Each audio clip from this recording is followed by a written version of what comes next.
كل شيء قدير حسبنا الله ونعم الوكيل نعم المولى ونعم البشير ولا حول ولا قوة إلا بالله العلي العظيم أستغفر الله العظيم أستغفر الله. Assalamualaikum warahmatullahi wabarakatuh.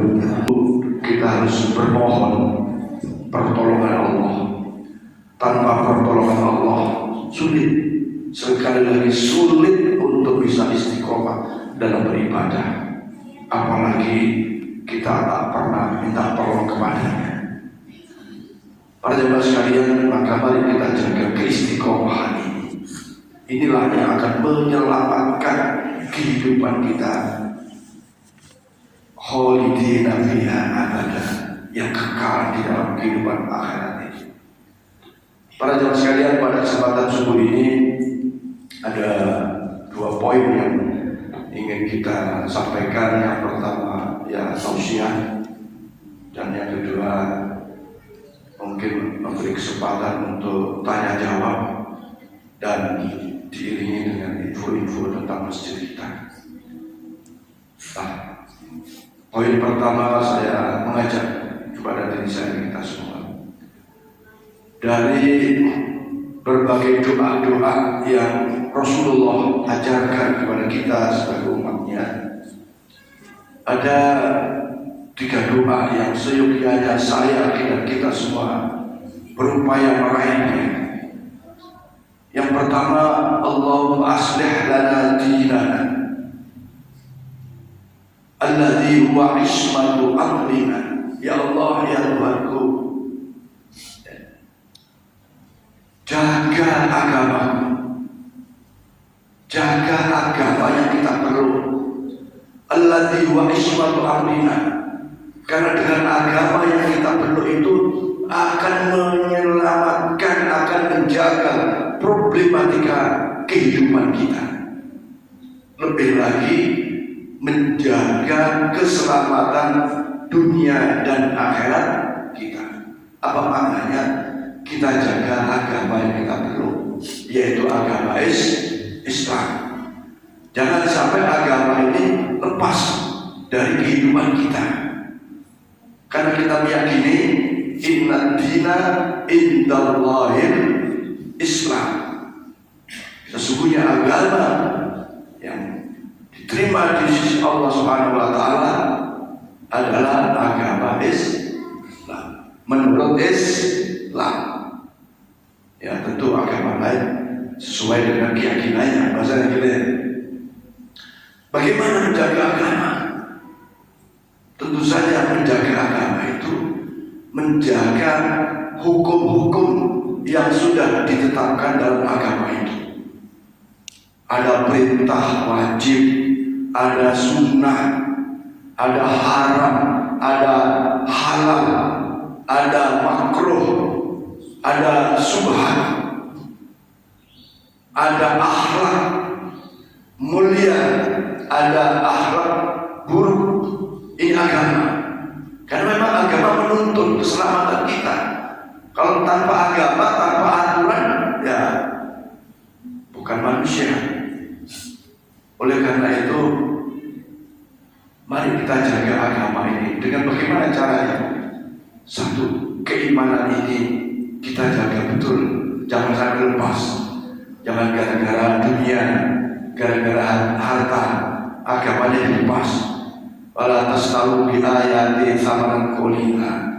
Gara-gara kepengen punya mantu orang kaya yang non iman, non muslim, ya, sehingga banyak itu gampang banget pindah agama.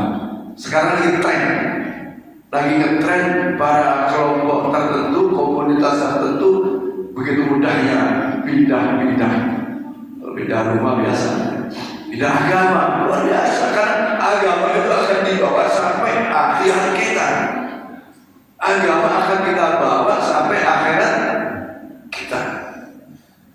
Nah, sementara kita meyakini bahwa berwallahu ahad, Allahus samad, lam yalid wa lam yulad wa lam yakul lahu kufuwan ahad. Agama Mari kita pegang teguh, jangan sampai terpengaruh dengan persoalan dunia apapun problematika.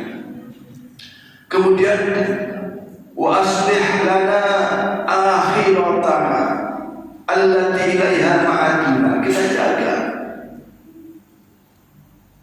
akhirat kita. Artinya menjaga akhirat itu adalah tentu dengan implementasi pelaksanaan agama. Kita laksanakan titah Allah, kita semangati perintah-perintah Allah. Kita terus terang saja kadang-kadang melihat orang beragama ini kayaknya kurang peduli. Sebagian itu kurang peduli dengan agamanya, tetapi peduli dengan kemanusiaannya, peduli dengan lingkungannya, peduli dengan katakanlah majikannya atau atasannya. Dengan agamanya sendiri tidak peduli. Ada ungkapan mengatakan khairus sautul mu'adzin, khairun nida'ul mu'adzin. Sebaik-baik suara itu adalah suara mu'adzin. Sebaik-baik panggilan itu panggilan azan. Ayo kita sebagai orang yang beragama Islam, bayangkan nyata di kehidupan manusia khususnya Muslim, begitu dipanggil dengan kentongan tiang telepon, ya, dipanggil dengan kentongan tiang telepon, berbondong-bondong orang datang. Sesungguhnya itu menunjukkan orang itu baik peduli dengan lingkungannya, baik salut kita. Tanpa apa-apa, dong tiang telepon dipukul pada datang. Ada yang sudah mandi, ada yang belum mandi, ada yang baru bangun, jam 7 baru bangun. Kelihatan semangat, panggilan manusia, panggilan lingkungan bagus. Karena masih peduli dengan lingkungannya. Bayangkan, hayya 'alas shalah, hayya 'alal falah, itu panggilan juga. Apa gak ngerti maksudnya? Ngerti. Mau dipanggil kentongan telepon ngerti kok. Diajak untuk peduli lingkungan, kebersamaan dan lain-lain. Apa gak ngerti orang Islam hayya 'alas shalah? Yuk ngerti lah, ya kan? Hayya 'alal falah, ayo datang nyari kebahagiaan, ngerti. Kemudian as-salatu khairum minan naum, ngerti gak? Ngerti. Datang gak? Alhamdulillah, kita datang dengan izin Allah, dengan takdir Allah, dengan karunia Allah. Yang lain ya datang juga di rumah, datang, insya Allah datang, memenuhi panggilan itu, memenuhi undangan itu. Tetapi masya Allah, agama yang di dalamnya ada qudratullah biiznillah, ada semua manusia hidup ini dihidupkan oleh Allah. Semua manusia dikasih duit datang dari Allah. Manusia sehat dari Allah. Manusia punya jabatan, punya harta, semua dari Allah. Dari sakit sehat dari Allah. Loh kok dipanggil waktunya sejenak. Sholat itu berapa sih? Paling 5 menit. Itu sudah goyang-goyang. Ini peduli dengan agama ini yang rasanya perlu terus-menerus kita ingatkan. Untuk apa? Ya untuk kepentingan dirinya sendiri, untuk kepentingan dirinya masing-masing, bukan untuk kepentingan masjid, bukan untuk kepentingan siapa-siapa. Bekal diri ini menghadap Allah Subhanahu wa Ta'ala. Kenapa? Wa aslih lana akhiratana allati ilaiha ma'aduna. Kita akan kembali ke akhirat.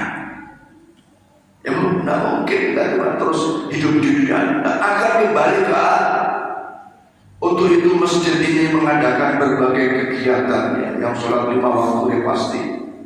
Ada kuliah subuh, nanti ada peringatan-peringatan hari besar mengingatkan, mengajak kepada umat Islam untuk kembali peduli kepada agamanya. Dan sebaliknya memang tidak boleh kita hanya peduli kepada agama dalam artian ibadah secara mahdoh maupun nazar, ya, tetapi juga kita harus peduli kepada lingkungan, peduli kepada alam sekitar. Karena agama yang kafah yang seperti kemarin saya sampaikan, udkhulu fis-silmi kafah, itu adalah bukan hanya sholat, kita sholat rajin, puasa rajin, ibadah haji rajin, umroh rajin, baca Quran rajin, tapi tak peduli dengan lingkungan, itu juga gak bagus. Bahkan doanya Rasulullah yang pertama, Allahumma aslih lana dinana, jaga agama itu. Karena agama inilah yang satu sisi menetapkan tentang ketauhidan. Agama inilah yang menetapkan tentang oh ini boleh, ini nggak boleh, oh ini wajib, oh ini sunnah, oh ini makruh, oh ini sunnah. Kemudian akhirat inilah yang mengingatkan kita tentang pelaksanaan. Oh ini wajib sholat, oh ini sholat sunnah dan seterusnya. Kemudian wa aslih lana dunyana allati ilaiha ma'asuna, kita jaga dunia kita karena kita alaiha ma'asuna, karena kita sedang hidup di dunia. Sholatnya rajin bagus, tapi silaturahmi rajin bagus dan seterusnya. Dan artinya dunia dan akhirat kita jaga. Kalau ini para jamaah sekalian, di komplek ini suasana itu terjadi dan kita sedang menuju ke sana, artinya mengkondisikan dengan berbagai kegiatan, bukan hanya hura-hura saja, tetapi ayo bayangkan 117 kakak, kalau yang saya ingat ya, di komplek ini yang muslim, kakak ya, kita lihat ya yang banyak memang Jumatan, tapi bagaimana maghrib itu seperti Jumatan, Isya itu seperti Jumatan. Ya tentu kalau sudah di rumah ya, kalau sudah di luar ya mana mungkin ya. Bagaimana subuh kayak separuh Jumatan ya, Ustaz. Subuh kayak separuh Jumatan. Wah, keberkahan luar biasa. Insya Allah kalau kita jaga agama ini, ibaratnya kita susah itu, solusinya solusi yang baik. Kalau kita susah ekonomi, solusinya solusi yang baik. Sering saya sampaikan, kita ini kan pasti punya problem. Ada problem anak, problem suami, problem istri, problem anak. Ada problem keluarga, problem saudara, itu semua ada. Ya. Tapi kalau kita ahli ibadah, insya Allah dalam menjalani problem itu adalah solusinya solusi yang dirahmati. Contoh, problem tidak punya duit, ada nggak? Ada, tidak punya duit. Tapi solusinya itu bukan dengan cara ribawi. Ada solusinya ngambil rentenir. Itu kan bahasa kita nyekek. Ya, mungkin terselesaikan di saat awal, tapi bentuknya luar biasa susah. Betapa terjadi sampai cucunya dijadikan agunan. Ada kan? Banyak di medsos itu. Seorang nenek-nenek karena membiayai sakit, ya ingat, nenek-nenek pinjam membiayai untuk biaya berobat. Boleh jadi karena tidak dituntut oleh agamanya, tidak dibarengi dengan ibadahnya, solusinya solusi yang menyesatkan dan mendatangkan azab. Rentenir dipakai, utang 2 juta bisa bertumpuk sampai 25 juta, sampai beberapa lama cucunya disandra sebagai jaminan dari hutangnya. Masya Allah. Tapi kalau orang beragama, insya Allah dulu hari ini gak punya duit, ujung-ujung datang orang kasih. Ya, kalau saya cerita saya, Pak, hari ini nggak masak, tahu-tahu dulu ada kiriman, kasih kontak, kasih bungkus. Jadi fakta nyata. Hari ini tidak ada belum. Ini maaf, bukan saya istilahnya baik ibadah Anda, saya pun banyak kurang dari. Tapi komunikasi kita dengan Allah Subhanahu Wa Taala dalam bentuk mungkin zikir, mungkin baca Quran, mungkin ibadah seperti sholat dan seterusnya. Dan bukan cuma kita, tapi keluarga kita, anak kita. Para jamaah sekalian, bahwa kita ini meyakini bahwa akan pindah hidup dari dunia ke alam akhirat. Dan kita dalam kehidupan ini tentu problematika itu tak pernah berhenti. Maka oleh karena itu Rasulullah SAW memberi solusi di dalam menghadapi berbagai problem itu. Di antara solusi yang Rasulullah sampaikan itu, aksiru fil istighfar, banyak istighfar. Suatu ketika Rasulullah didatangi oleh 3 sahabatnya secara bergantian. Sahabat menghadap ya Rasulullah, di daerahmu, di kampungmu sedang terjadi wabah penyakit, banyak penduduk yang sakit. Tolong kasih amalan ya Rasulullah supaya penyakitnya sudah berakhir, musnah wabahnya. Apa Rasulullah menjawab? Aksiru fil istighfar, banyak istighfar. Datang menghadap sahabat yang kedua, ya Rasulullah, di daerah, di kampung sedang terjadi paceklik, tidak ada panen sehingga sulit untuk memenuhi kebutuhan kehidupan. Bahasa kita, sedang terjadi kemiskinan banyak, sedang terjadi daya beli yang menurun, ekonomi susah. Tolong beri amalan ya Rasulullah supaya ekonomi kembali bangkit, tumbuh. Rasulullah bersabda, aksiru fil istighfar, banyak istighfar. Ya Rasulullah, sudah lama berkeluarga, belum ada keturunan. Tolong beri amalan ya Rasulullah supaya dapat keturunan. Apa jawab Rasulullah? Aksiru fil istighfar, banyak istighfar. Maka Rasulullah SAW bersabda, man aktsara istighfar, barang siapa yang banyak istighfar, ja'alallahu lahu min kulli hammin faraja. Orang yang banyak istighfar, Allah akan jadikan seluruh kesulitan menjadi kemudahan, kesusahan menjadi kesenangan.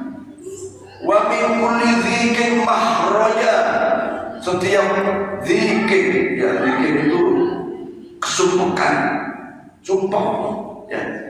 Kalau orang sumpah itu pasti jalannya tidak bagus. Tapi kalau orang pikirannya jernih, insya Allah hasil pikirannya bagus. Tapi kalau sumpah, kadang-kadang itu ya jalan pintas.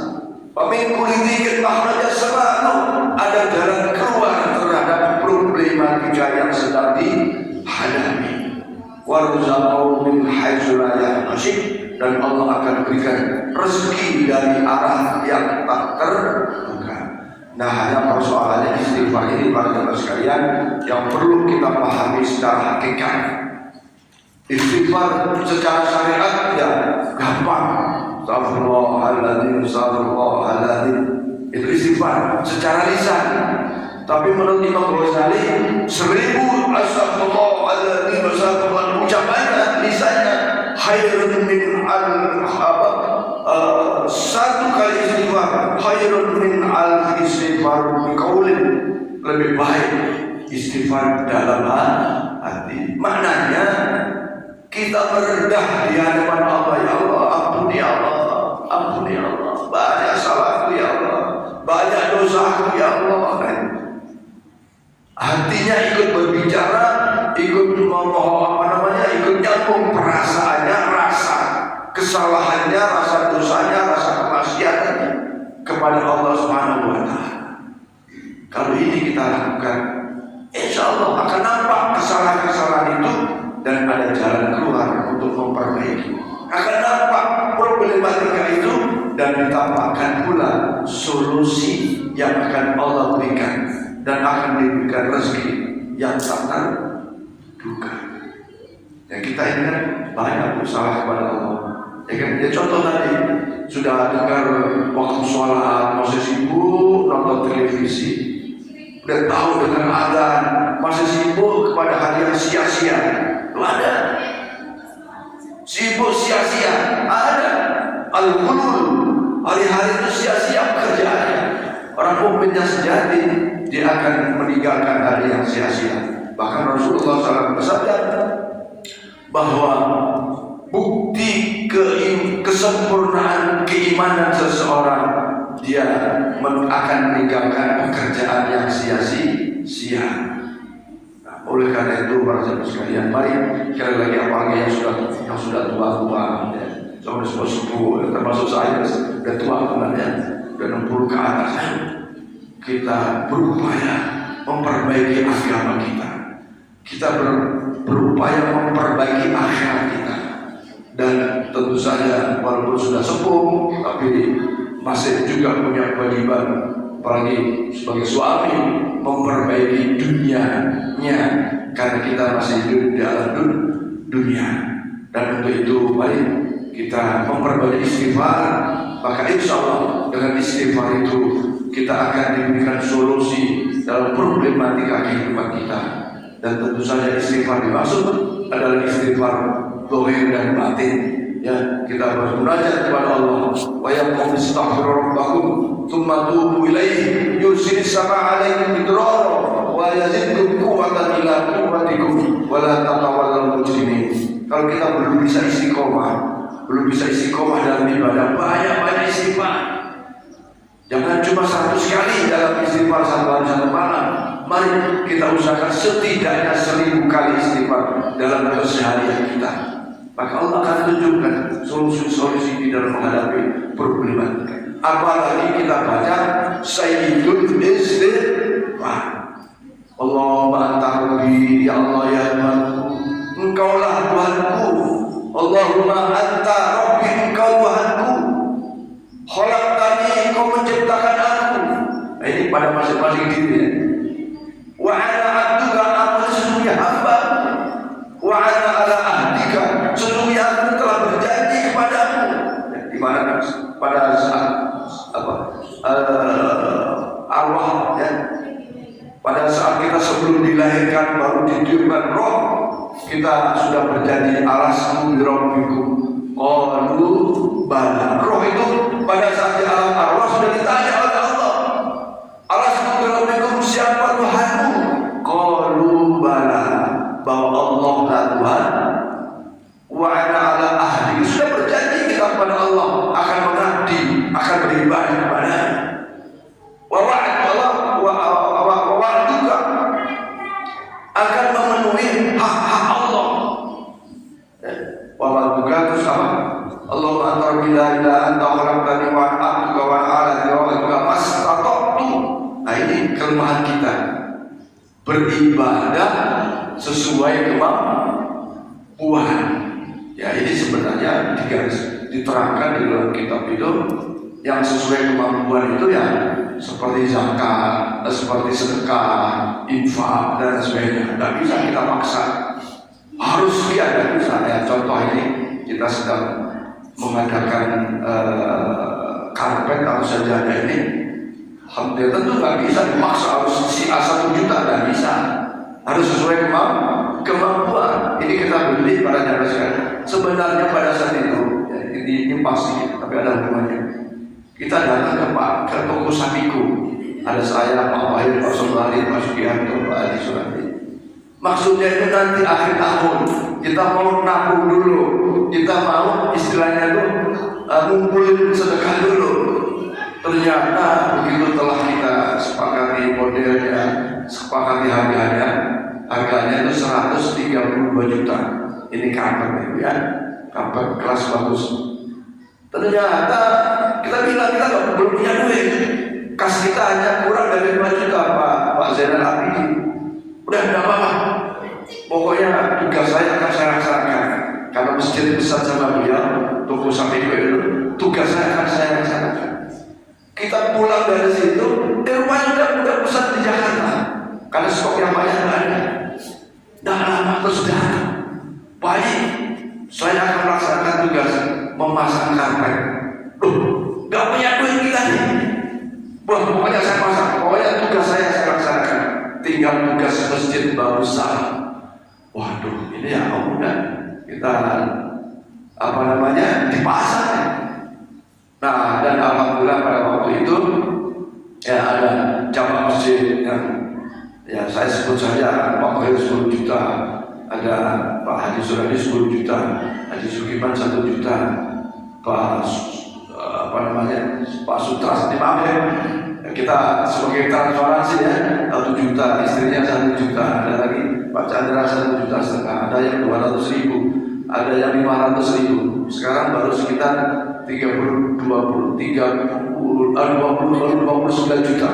baru 29 juta, 729 juta 700. Jadi masih kurang 102 juta.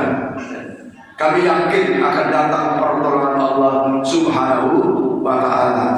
Nah, sambil menunggu dari jamaah atau dari masyarakat. Dan saya paksa, mas fata'tu sesuai dengan niatnya. Kalau cuma 1.000 boleh aja.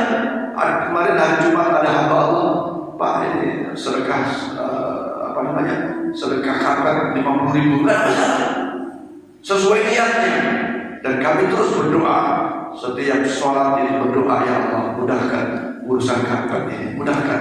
Dan sekali lagi yang memudahkan Allah Subhanahu wa Ta'ala. Orang yang bersedekah pun yang membuka hatinya bisa minta sedekah Allah Subhanahu wa Ta'ala. Betapa banyak orang yang berduit tapi belum terbuka untuk sedekah, itu urusan masing-masing. Tapi yang jelas masyarakat harus sesuai dengan kemampuan kita. Sama dengan sholat, nggak bisa berdiri ya dulu. Kemudian Abu ulaka bi'ni'matika, aku sadar ya Allah sesungguhnya nikmat-nikmat itu darimu, raka darimu. Wa abu bidzambi, dan aku sadar ya Allah bidzambi banyak dosa-dosaku.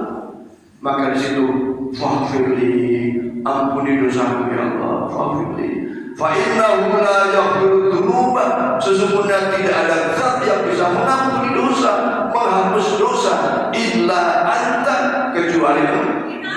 Nah, Sayyidul Istighfar ini Rasulullah bersabda, barang siapa yang membaca Sayyidul Istighfar di pagi hari dengan penuh keimanan dan keyakinan, kemudian sorenya ia meninggal, insya Allah meninggalnya bahwa syahidun, dalam keadaan syahid. Barang siapa yang membaca di malam hari Sayyidul Istighfar dengan penuh keyakinan kepada Allah, maka kalau ia meninggal di pagi hari, maka matinya bahwa syahidun bisa menjadi mati syahid. Dan Sayyidul Istighfar alhamdulillah di masjid kita sudah dibaca, maghrib dibaca, kemudian subuh dibaca. Ini adalah sarana untuk menuju kepada kebaikan kita dalam kehidupan alam akhirat. Kalau kita wirid sampai sempurna, itu ketemu dengan Allahumma anta rabbi la ilaha illa anta khalaqtani wa ana 'abduka wa ana ala ahdika wa wa'dika mastata'tu abu'u laka bi ni'matika 'alayya wa abu'u bi dhanbi faghfir li fa innahu la yaghfiru dzunuba illa anta. Ini hadis sahih diajarkan oleh Rasulullah SAW yang fadilahnya akan menghantarkan kita untuk meninggal dalam keadaan syahid. Man mata syahidan, barang siapa yang mati tergolong mati syahid, bahwa fil jannah, dia berada di dalam surganya Allah Subhanahu. Nah, bapak kerja dengan niat nyari nafkah, di jalan ketabrak meninggal, insya Allah syahid. Dari rumah ke masjid ternyata dikit sesuatu meninggal, insya Allah syahid. Ibu-ibu berangkat mencari ilmu di tempat pengajian, di tengah jalan meninggal, insya Allah syahid. Nah, ini sesungguhnya yang perlu kita raih. Tentu saja kita berharap akhir hayat kita husnul. Demikianlah para jemaah sekalian, sebagai sebuah peringatan bagi saya khususnya, bahwa mari peduli dengan agama kita. Nanti Allah akan peduli dengan kebutuhan hajat-hajat kita. Nanti Allah akan berikan solusi terhadap problematika kehidupan kita. Para jemaah sekalian, selanjutnya perlu kami sampaikan bahwa masjid ini tentu saja dari waktu ke waktu berpikir untuk menjadikan yang lebih baik. Pikiran kita, ya, baik dalam sisi fisik maupun dalam sisi kegiatan-kegiatan amaliyah ibadah. Nah, bulan September bertubi-tubi bahasanya, ya. Ada Kiai Haji Muhammad Syauqi, kemudian terakhir Syekh Ammar Al-Azmi, ya. Masjid lain belum tentu juga. Dan ini semua ada konsekuensinya. Ada konsekuensinya dalam sisi pendanaan. Dan alhamdulillah beberapa jamaah untuk hal seperti itu mereka siap. Bayangkan tuh, kemarin itu cuma dikasih tahu mau ada itu, saya siap bantu nasi kotak Putri Raya itu, ya agak kelas tinggi juga tuh. Ya nggak tahu lah soal selera masalah sekian. Itu luar biasa juga. Ternyata banyak potensi yang ada. Termasuk kuliah suku ini, alhamdulillah ada yang menyiapkan gorengan, ada yang ya lontong atau nasi udang. Terus akan kita tingkatkan setiap hari Minggu. Semata apa? Untuk mengisi masjid ini supaya makmur. Nah, siapa yang mau kalian? Warga komplek kita. Soal yang datang berapa itu urusannya. Tapi masjid sudah mengajar, mengarahkan, ayo peduli dengan agama, ayo peduli dengan masjid. Dan insya Allah karpet sudah tahun 2022 nanti akan ada lagi. Masjid kita belum sempurna. Kalau saya ya karena sudah lama, ya masjid sudah lama, karpetan begini udah biasa aja sebenarnya. Nah, kita kan baru, masjid kita juga baru, ya. Dan tentu saja pemanfaatan karpet yang lain nanti akan kita sedang mencari musola yang memerlukan karpet. Kita sudah bilang Pak Tohir, Pak Sobari dan yang lain. Kalau ada itu masjid karpet yang minim, kasih sedekah karpet dari kita. Dan sisi lain kita siapkan untuk teras ini pada suatu ketika nanti insya Allah akan mendatangkan misalnya Buya Yahya misalnya gitu, ya. Siapa tahu nanti datang puas misalnya gitu. Nah itu kan pasti akan kita pasang sisi apa, layar monitor di samping ini. Ingin baik, ingin terus baik. Bukan kita mau jor-joran, tidak. Tapi kesempurnaan di dalam masjid ini terus menerus kita upayakan, fisik maupun non fisik. Dan kalau kita lihat perkembangan TPA ini sangat prihatin, ibu sekalian. TPA kita ini hanya belasan yang hadir setiap waktu TPA, hari Senin, hari Selasa, hari Rabu. Padahal masjid sudah membiayai 70 TPA. Tidak banyak sih, satu orang cuma 450.000, satu orang satu guru. Tapi kalau dilihat nilai pahalanya sangat luar biasa. Saya mengajak kembali kepada anak-anak, kepada bapak ibu sekalian, ayo anak-anak yang belum lancar bahasa ngajinya, ayo ditekankan supaya TPA digerakkan lagi. Saya bilang Pak Bayar, bulan tahun depan kita bangun program di samping ini. Tapi ini baru ide, belum disepakati atau nanti rapat bangun TPA. Jadi anak-anak dari dalam masjid, ya masjid TPA-nya di luar masjid. Sekarang sudah mulai di teras, ya. Dan yang hal lain berkaitan dengan TPA, kemarin kami ada amanat dari tim Syekh Ammar, yaitu mengedarkan buku tentang metode menghafal Quran. Nanti Pak Kepala Sekolah, Pak Kepala TPA, Pak Mahdi bisa bersurat kepada wali santri untuk hari itu. Siapa tahu mereka berkenan untuk infak pengadaan buku metode cepat menghafal. Ada bukunya. Kami dititipi 200 buku. Tapi kami sudah bilang kami sedang proyek karpet, jadi tidak bisa langsung karena kita juga mikir kepada warga, ya. Karena warga itu terus terang aja saya masih dengar amplop lagi. Sekali lagi kami mengingatkan, amplop itu datang sesungguhnya kesempatan berbuat sedekah.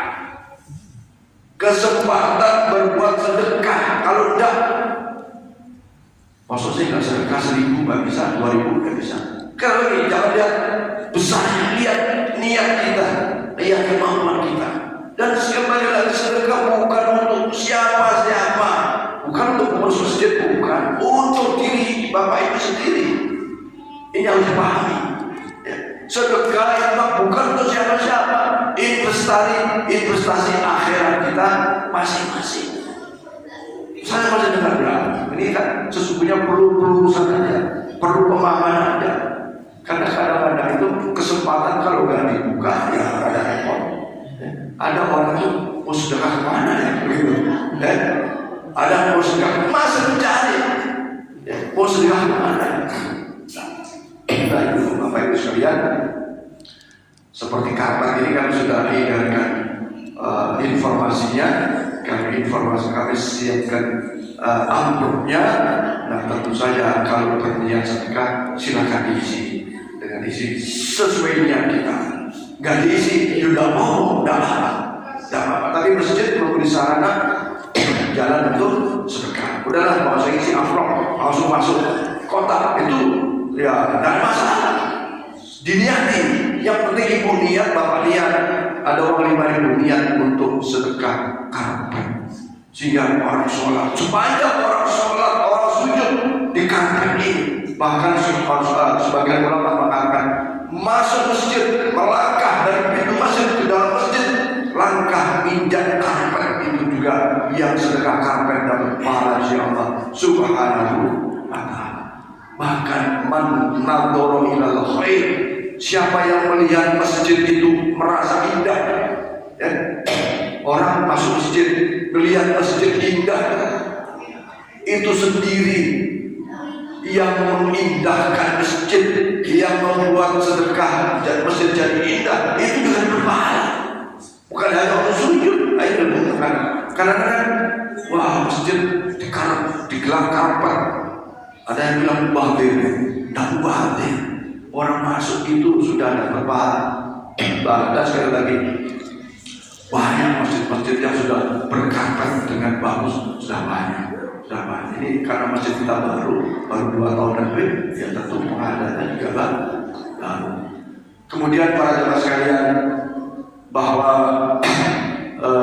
ini sudah lagi bulan Maulid, ya sudah bulan Maulid. Tentu walaupun kemarin sudah ada Muhammad Syauqi, ada Syekh Afan, yang Maulid tetap saja kita adakan dengan keadaan yang tentu berbeda, ya berbeda dalam pengertian. Pak Usah undang jauh-jauh, ya undang dari Pontianak saja, ya tentu saja menjadi syiar agama kita, dan mudah-mudahan ada manfaat berkah di kita. Saya kira ini saja sebagai informasi, dan bahkan ada yang ingin ditanyakan, silakan Bapak Ibu, apa saja yang ditanyakan soal masjid, soal ibadah, soal sholat, silakan. Ya Pak Ibu, Waalaikumsalam.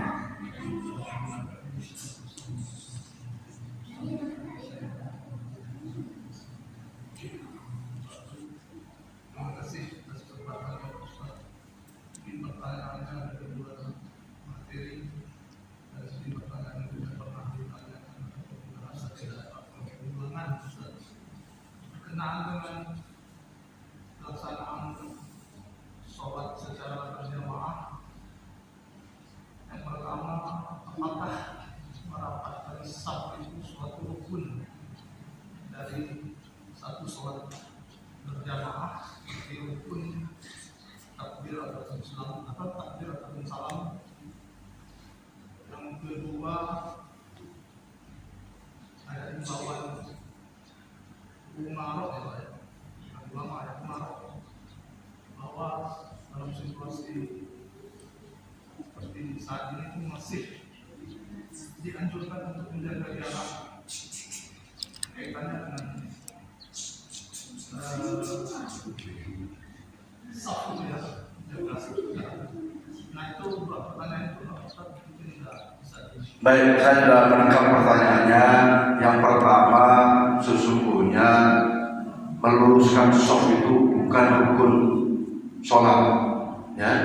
Itu anjuran menyempurnakan sholat berjamaah. Bapak Ibu sekalian, saat ini orang itu kok gampang terjebak dalam suasana perbedaan-perbedaan.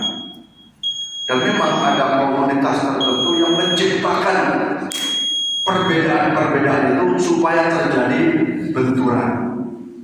Ya, bayangkan, gara-gara bubuan sholat jamaahnya sejajar dengan laki-laki dibahas, yang gak ngerti pun membahas, gara-gara Puan sebagai ketua DPR, dasar dan seterusnya. Sesungguhnya kalau kita pelajari betul, dan saya pun mendengar komentar ulama, sekali lagi, rapat dan lurusnya shaf tidak merubah sah tidak sahnya sholat, karena itu hukumnya sunnah saja, ya. Cuma kalau bicara afdol, maka afdolnya shaf perempuan itu di belakang shaf laki-laki. Kalau di Istiqlal, misalnya ini shaf pertama di bapak-bapak, nanti shaf kedua sudah mulai ibu-ibu, karena mesti dibelah dua. Bukan ibu-ibu di belakang shaf laki-laki sana. Kalau jamaahnya penuh, misalnya di sini penuh, sebaik-baik shaf perempuan adalah di belakang shaf laki-laki. Akhirnya ibu-ibu di halaman, dan begitu. Kalau sekarang kan masjid kita luas, jamaahnya nggak banyak, ya seperti ini, ya. Nah, jadi somu suhufakum, luruskan barisan safu. Fa inna tasfiyata suhuf, sesungguhnya lurusnya rapatnya saf itu min tamamis sholat, kesempurnaan sholat berjamaah. Ada makna lain sesungguhnya. Makna lain itu adalah sesungguhnya persatuan dan kesatuan umat Islam itu sangat diperlukan. Memang ada hadis mengatakan kalau shafnya renggang, setan masuk. Apakah setan bisa digambarkan dengan fisik? Tidak bisa. Iblis itu khalaqtani min nar, diciptakan dari api. Tak perlu dia walaupun rapat. Kalau hatinya goyang sampai mau, bisa disusupi setan. Itu mana hakikat bahwa sesungguhnya persatuan umat Islam itu harus kuat, harus kokoh, harus rapat. Itu. Nah, yang pertama, tidak merubah sah tidak sahnya sholat, Pak Eko, ya. Jadi agak renggang misalnya, maksudnya nggak pas banget, ya tidak. Ada yang sampai karena pemahamannya ini, ya maaf sekali lagi maaf ya, sampai kakinya digeser-geser gini. Ada yang berikutnya, kita berdiri, nggak seperti itu, nggak seperti itu. Ya. Oke, kesimpulannya hukumnya sunnah. Dan kalau bisa itu bagus, ya. Kemudian ya ini kelompok yang membentur-benturkan antara umarok dengan agama. Kok perintah Nabi kan harus rapat, kok sekarang umarok suruh renggang? Nah itu gimana ya? Khairul umur awsaluha. Kalau Bu Yahya itu jawab gini, kalau umaroknya jujur, ahlinya jujur bahwa COVID-19 ini terjadi penularan karena jaraknya terlalu dekat, karena dekat itu nanti yang bersih dan seterusnya menimbulkan apa istilahnya itu akhirnya tumbuh penularan. Maka kalau ahlinya jujur, kesehatan orang-orang kesehatan bilang harus renggang, tidak apa-apa, renggang dikit tidak apa-apa. Karena Abdurrahman bihul mafturah, bahwa mencegah kemadharatan itu dianjurkan. Contoh, wajib nggak sholat Jumat? Wajib nggak sholat Jumat? Wajib. Begitu pas Jumat hujan deras, hujan lebat, ketika Bilal mengatakan sallu fi baitikum, sallu fi baitikum, sholatlah di rumah masing-masing. Itu kenapa? Hukum itu al-hukmu yadullu ma'illati. Ditetapkan sebuah hukum itu ada sebabnya. Quran saja ada asbabun nuzulnya. Quran saja ada mansuh, ghair mansuh, ada yang dihapus kalimatnya tapi hukumnya berlaku. Ada juga hukumnya juga dihapus, ayatnya berlaku, hukumnya pun berlaku. Contoh apa? Contoh minuman keras. Dulu cuma dicegah, tapi akhirnya hukum dicegahnya dihapus, diganti fajtanibuhu, digantilah jangan betul-betul. Jadi kalau pemerintah yang jujur menurut ahli kesehatannya, yang nggak masalah. Agama itu begitu sesuai konteksnya boleh. Seperti tadi contoh, ya, Jumatan, wajib Jumatan. Ada contoh lagi, sholat yang bagus itu di akhir waktu apa di awal waktu? Perintah Rasul di awal waktu apa di akhir waktu? Di awal waktu, ya, bahwa hayrus sholat min awsan, apa sebaik-baik sholat itu min awal waktu, di awal waktu. Tapi suatu ketika Rasulullah memerintahkan tunda sholatnya. Kenapa? Cuaca sangat panas. Cuaca sangat panas. Nah, jadi keadaan Pak yang menyebabkan hukum itu berubah, ya, menyebabkan hukum itu berubah. Kita jangan terjebak dengan upaya orang-orang yang membentur-benturkan antara negara dengan agama. Dalam kajian berbagai ulama yang sesungguhnya Indonesia ini sudah seakan mencapai tingkat kesempurnaan dalam berideologi. Ya, jangan terus datang pendapat baru, obok-obok soal-soal yang begitu hancur Pak, hancur.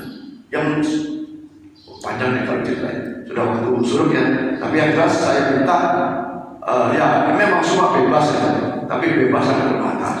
Dan saya berharap di komplek ini, di jamaah yang mengatasnamakan komunitas Babus Salam, jangan bawa-bawa yang aneh-aneh, bawa yang tentram, yang damai.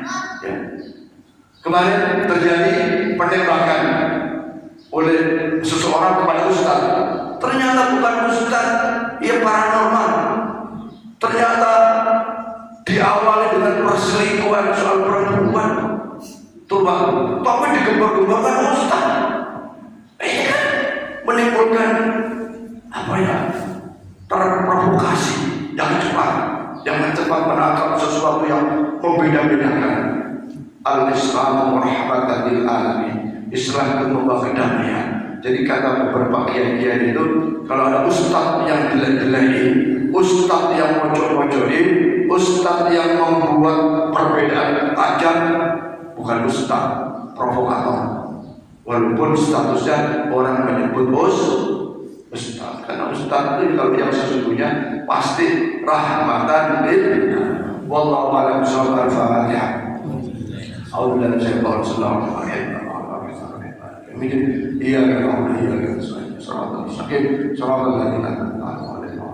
Bismillahirrahmanirrahim. Allahumma shalli ala sayyidina Muhammad wa ala ali sayyidina Muhammad. Allahumma ya qadi al-hajati fi hajatan fi hadzal jam'ah. Allahumma ya qadi al-hajatan fi hadzal jam'ah. Allahumma ya qadi al-hajati fi hadzal jam'ah bi rahmatika ya arhamar rahimin. Allahumma rabbana zidna ilman nafi'an wa 'amalan mutaqabbalan wa syakran thayyibah. Rabbana hab lana min azwajina wa dhurriyyatina qurrata a'yun waj'alna lil muttaqina imama. Rabbana atina fid dunya hasanah wa fil akhirati hasanah wa qina adzabannar. Sallallahu alaihi wasallam. Soal rabbika rabbil izzati amma yasifun wa salamun alal mursalin walhamdulillahi rabbil alamin. Saya mohon maaf karena ada kalimat-kalimat yang tidak berkenan, dan katakanlah telah bersedia yang benar datangkan Allah, salah itu kalimat saja sendiri. Mari kita laksanakan sholat syuruk, insya Allah kita mendapatkan ganjaran pahala seperti umroh dan haji yang sempurna, yang sempurna. Amin ya amin. Assalamualaikum warahmatullahi wabarakatuh.